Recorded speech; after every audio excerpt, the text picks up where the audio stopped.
Imrich Školkaj a Lenka Kajanová, to sú ľudia, ktorí tu v tomto antinikotínovom centre pôsobia prostredníctvom biorezonancie. Takže čo si pod tým máme predstaviť? No je to vlastne terapia založená na magnetickej biorezonancii. Na telo je preložený elektromagnet, čiže je tam usmernené vlnenie toho magnetu, ktoré mení frekvenčné vysielanie vašich buniek, a táto teória sa zaoberá tou myšlienkou, že každá choroba, ktorú máte, alebo každá zmena v organizme je spôsobená tým, že sa zmení frekvencia vašich buniek, a úlohou tohto prístroja je, aby sme dostali telo do tej frekvenčnej harmonie, čiže zharmonizujeme celý organizmus, tým sa zaniká potom tá fyzická závislosť na tom nikotíne.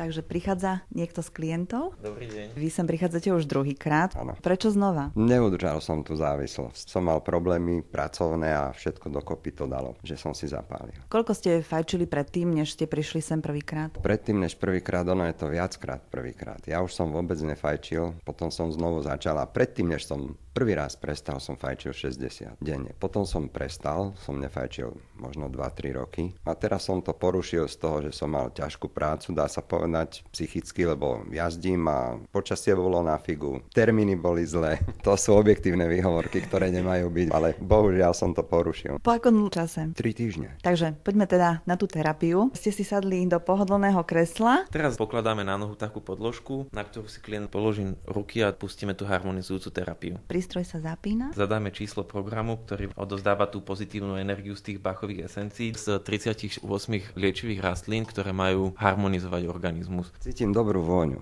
taká príjemná. Teraz prejdeme k druhej časti terapie, čo je vlastne tá antinikotínová terapia. Poprosím pána Igora, nech mi dá tú poslednú cigaretu. Dokonale vyfajčená. Tú cigaretku vlastne vložíme znova do prístroja, tak ako predtým tie bachové esencie. Dali ste ju do takej nádobky, ktorú vložíte do zase špeciálnej ďalšej nádobky, ktorá je napojená na tento prístroj. No a vlastne cez tú čelenku a cez to, čo je na chrbte, prúdi do tela ten terapeutický signál. Pán Igor, aké sú vaše pocity teraz? Je to rozhodnutie už naozaj pevné? Je pevné už dávno, len ja mám slabšiu vôľu asi. No a ja som fakticky okusil cigaretu, ešte som do školy nechodil. A to je vážne silná závislosť. Ani by som nebol veril, že je tak silná. Vy tu na stolíku máte aj misku s množstvom cigariet. Veľa ľudí sa nás na to pýta, či sme fajčiari, tak nie sme fajčiari, sme abstinujúci fajčiari. Obidvaja teda už dlhodobo nefajčíme. Tá miska je vlastne taká inšpirácia pre ľudí, ktorí ku nám prídu, aby nám odozdali svoje posledné cigarety, čím sa psychicky aj sami proste zbavujú tých posledných cigariet a